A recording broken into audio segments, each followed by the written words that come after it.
right, let's talk about what you can do if you happen to lose your job, your layoff, you're fired, you decide to quit, move, whatever the case may be. I'm getting a lot of calls, a lot of messages from people throughout the country. My father was a Teamster all his life, so I've kind of connected to the long distance truck driving community there, and a lot of people are worried about the tariffs. You know, I'm sure you've seen and YouTube and TikTok and the news about the cargo ships are no longer coming in, so they're no longer needing ships, they're no longer needing trucks, and all the rest of it. So a lot of people are wondering, okay, Ed, what can I do? What can I do if everything does go south and I lose my job? What can I do in terms of Social Security? So we're going to talk about that now. There's a lot of people that were planning to say, okay, I'm going to wait till I'm full retirement age, 67. I'm going to wait till I'm 65 or 70 or whatever the case may be, and as they say, life is what happens while you're making other plans. So it looks as though life is happening, unfortunately, to a lot of people out there. So let's talk about that today. And make sure you subscribe and like and share and all that kind of good stuff. And join me on one of my lives in the future. So, obviously, in terms of retirement benefits, this is one of the problems with people's knowledge of Social Security. They think Social Security is retirement, disability, Social Security cards, and they don't realize all the other programs. But when Social Security talks about retirement benefits, that includes not only retirement benefits, it also includes spouse benefits, divorce spouse benefits, independently entitled divorce spouse benefits. It includes survivor benefits as well. So in terms of straight retirement, spouse benefits, retirement benefits on your own record, you can start benefits as early as 62 years old. When you start benefits that early, obviously reduced. Once you start your benefits and you continue to get those checks, then your benefits are reduced forever. So take that into consideration. When you're 62 years old, 63 years old, and you take those benefits early, Social Security reduces your benefit amount by a little bit every single month. And there's a lot of people up there that say, well, I won't be, 65 until 4 or 5 months. And so I guess I can't start. No, Social Security, you can start any month you want. It doesn't matter whether it's your birthday or not your birthday or anything like that. Every month you start your benefits early, Social Security just reduces your Social Security check a little bit early. But if you need that money, you need that money. In terms of survivor benefits, you can start your survivor benefits as early as 60 years old. Okay, so 62 for regular retirement benefits. Again, we're talking about spouse benefits, divorce spouse benefits. Retirement benefits are on your own record. If you wait until your full retirement age, you get the full benefit amount. If you can wait all the way until you're hit 70, you're going to get what's called delayed retirement credits. You get 8% on top of your full benefit amount. Okay, what about if you were pushing yourself? A lot of people out there pushing themselves and they're working because they need their money. Now the company is shutting down or they're laying you off, and you say, well, I've actually been disabled for many, many months. I just been pushing myself unhealthily because I needed the money, and now no money's coming in. So maybe I should file for disability. If that's you, you should definitely file for disability benefits. You can be any age to file for disability benefits. If your disability prevents you from working and that disability is going to last 12 months or longer or end in death, then you can file for disability benefits. Unfortunately, as it says up there, you need your Social Security now. With disability, that's probably not going to happen. We're talking months and months and months to get a decision on your disability, unless your disability is so, fortunately, really, really severe. There are cases where people file for disability benefits and they're approved the same day. They're approved the next day. And those are for really, really terrible disabilities, stage 4 cancer, terrible car accidents or something like that.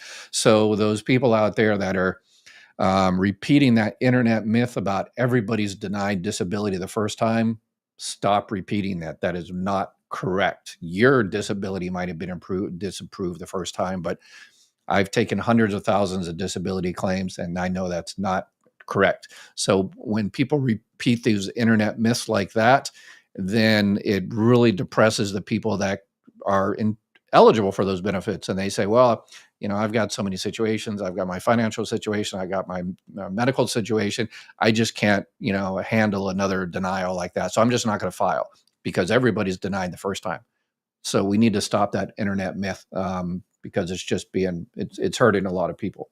The trick, if you are going to file for disability, you can file for disability and retirement benefits at the same time. You don't get both checks, but while you're waiting for your disability to be approved, 6, 9 months or whatever the case may be, you can start receiving your retirement benefits while you're waiting.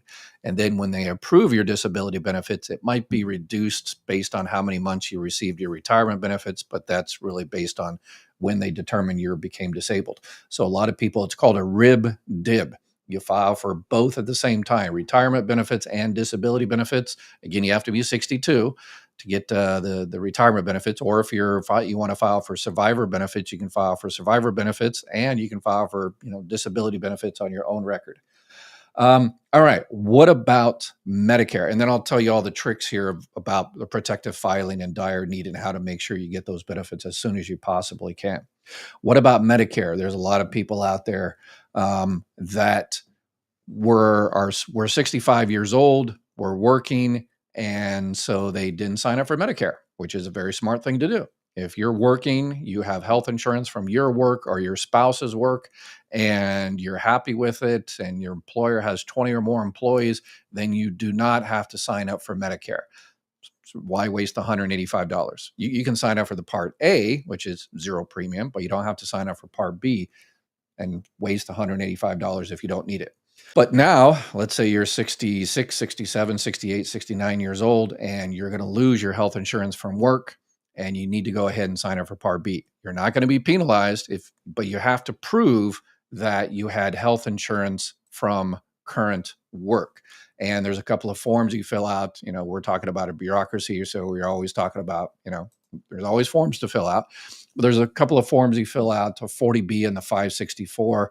I'll put those links in my YouTube description there, and you just fill out those forms. One of those you take to your employer, and they fill it out, and they say, hey, yes, this person did have health insurance since they turned 65, so don't penalize them, and they'll go ahead and sign up. All right.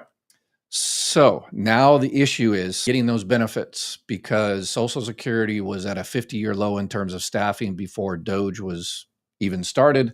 And now, with thousands of Social Security employees being, voluntold to be, as we used to say in the Marine Corps, voluntold to leave the premises, it's tough to get your benefits. So if you are losing your job and you need your retirement benefits next month, it might take a month, 2 months, or 3 months to actually start it. And what are you going to do in the meantime?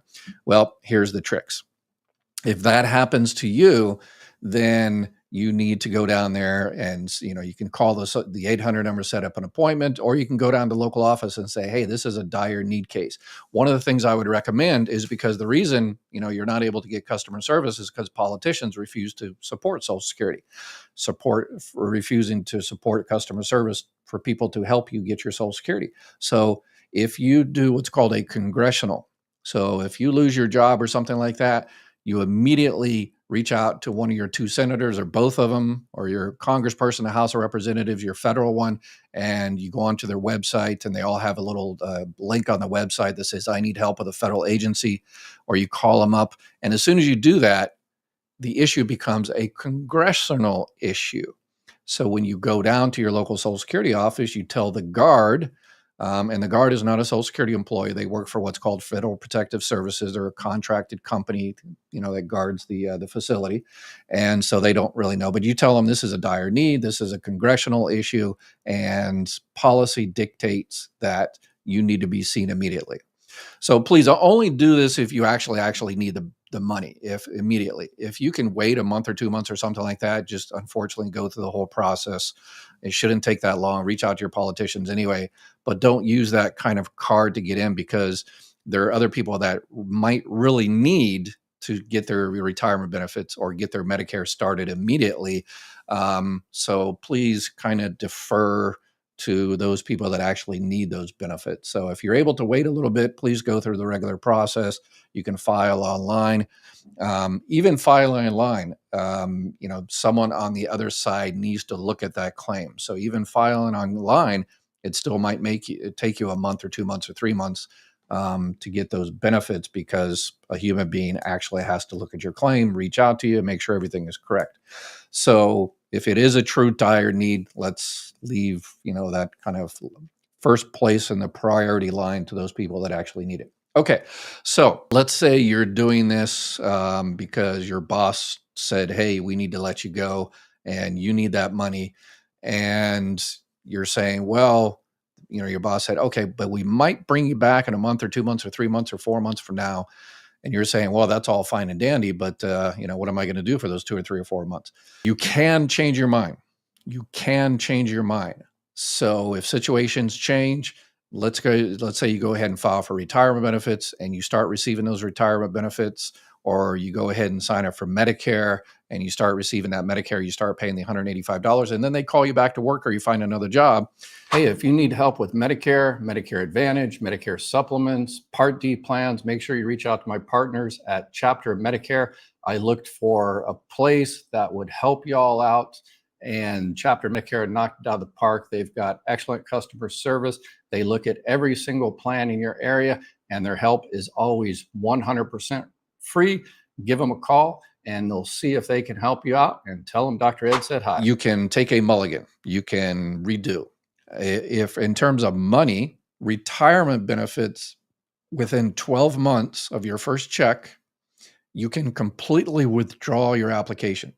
So you can say, hey, I thought I was going to need this money. I really wanted to wait to my full retirement age, but I started at 63 because I really thought I was going to need this money, but I just got another job. So within 12 months, you can withdraw your original application, and then you have to pay that money back though, because if you withdraw the application, it's like it's never happened. So you have to pay all that money back because you never technically filed, right? So that's one way you can change your mind and change the situation later. You can also suspend those benefits because in terms of Social Security benefits, if you're filing under your full retirement age, you're limited to the amount of money you can make. This year, it's $23,400. So anything over $23,400, Social Security holds back $1 for every $2 you go over. So if it turns out you're going to, not make that much because you lost your job or whatever the case may be, and then 2 or 3 months later, you find a job and it's going to pay you a whole heck of a lot of more than that, you just call Social Security and say, hey, I'm going to make, $70,000 this year, and then they'll hold back $1 for every $2 you go over. And then essentially your benefits are suspended. You won't lose those months. How it works is that if you get your benefits, let's say 30 months early, but then after 10 months, you suspend your benefits because you found a job again. Once you hit your full retirement age, Social Security, the computer system, automatically looks at that and they say, hey, Bob is reduced by 30 months. But Bob only took 10 months worth of checks. He was suspended for the other 20 months. So they add those 20 months worth they unreduce it. They don't give you 20 checks for those months. What they do is from now on, you're only going to be reduced for 10 months, like you took your benefits 10 months early instead of 30 months early. So they readjust that. And one more thing about filing for retirement benefits, survivor benefits, spouse benefits, there is the annual earnings limit and the monthly earnings limit. Okay, so let's say your boss just notified you that you're going to lose your job in June. From January until May, let's say you made $40,000. And you're like, oh, I've already made over the annual earnings limit this year, so I can't start my benefits. That's wrong. That's wrong. What they can do is they can switch from what's called an annual earnings limit to a monthly limit. So even if I'll exaggerate here, if you made $1 billion from January until May, Social Security doesn't care. It's only when you start your benefits. So if you're going to start your Social Security benefits in June, they only care about how much you're going to make starting June and for the rest of the year. So they switch to what's called a monthly earnings limit. So instead of the $23,400, they say, okay, when is the first month you're going to go under $1,950 in earnings, gross earnings? And you'll say June. Okay, are you going to be under $1,950 for the rest of the year, starting June? Yes. All right, we'll start your check in June. We don't care that you made $1 billion before you collect your Social Security benefits. So that's not an issue. So that's the important thing. Kind of those three things I want you, and please share this to anybody around you, that this is what we do here in a community. We try to learn about this stuff for ourselves, but more importantly, or just as importantly, for all those people around you. So number one is the trick to try to get head in line if you really need those benefit amounts. And once you start your benefits, it's not written in stone. You can change those benefit amounts.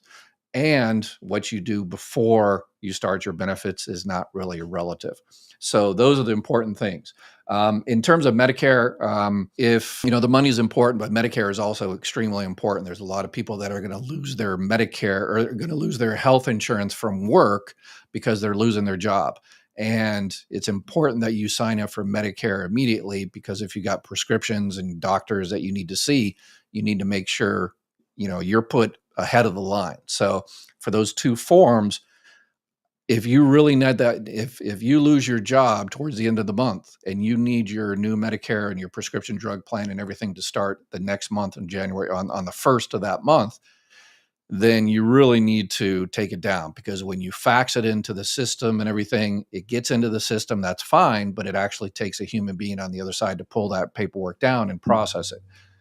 I would not wait for that to happen. I would go down to the local Social Security office, take those two forms down there, one that you fill out, one that your employer fills out to avoid that penalty, and say, hey, I need my medication.